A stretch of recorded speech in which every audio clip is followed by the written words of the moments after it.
morning, everyone.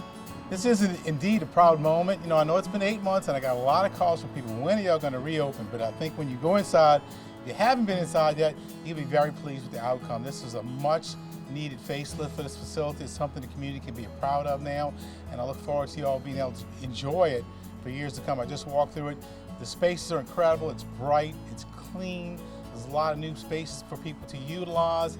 They took advantage of some opportunities to make the actual gathering room much nicer than it is. So I'm proud to be able to have budgeted monies for this facility today.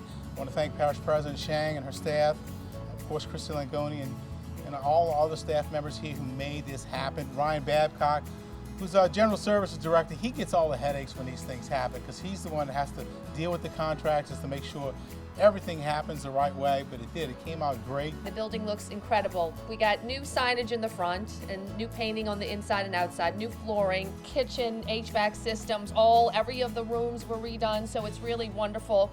Jeff Cap and these community centers are our ways of engaging with the community, being in the neighborhoods and offering many programs so people would not have to come to GGB or Yenny Building in the neighborhood. So things like utility assistance, employment services, educational services, nutrition, health services. The civic group will now be able to start meeting here. And what is also incredible is imagine a baby shower here or a birthday party here. We're going to be able to rent out this great facility. I just see this as step one of bringing Bridge City back.